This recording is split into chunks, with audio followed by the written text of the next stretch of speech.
This is problem 107 from chapter 15.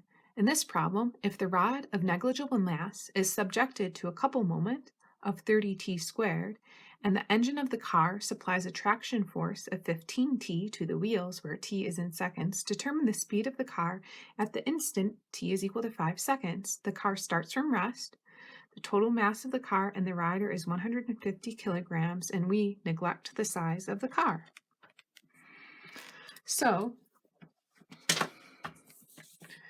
we have the car here with the traction force being applied. The distance from the car to the point O is 4 meters, and we have a couple moment of 30t squared. Now, this here is equation 1518 with 1513 put in for the angular momentum here. Now, initially the velocity is 0, which means this whole term here is equal to 0. We have to sum up the moments. We have our couple moment of 30t squared. We're going to integrate from t1 to t2. We have 30t squared, and then we have our traction force acting, and the moment from that is r crossed with f. R goes from here to here. That's perpendicular to f, and that gives you something going upward in the k-hat direction.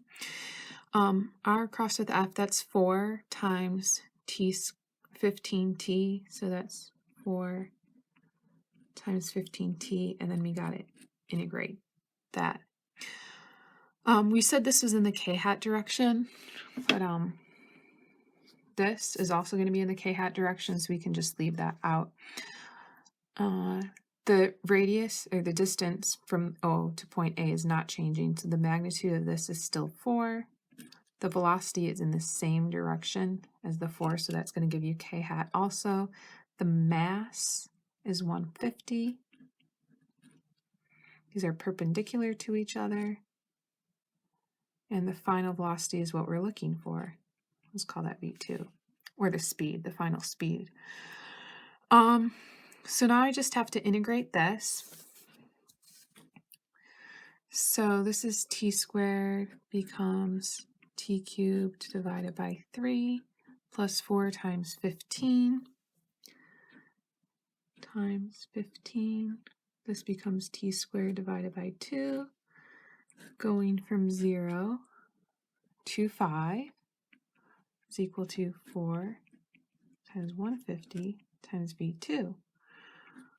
This is 10, then we put in our 5 cubed plus 4 times 15 divided by 2.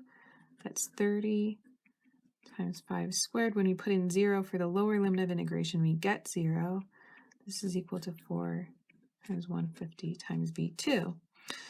So for this, 10 times 5 cubed is, this is 1250 plus 750 divided by 600, and that gives us 3.33 meters per second. And that is the speed at 5 seconds, and that concludes problem 107.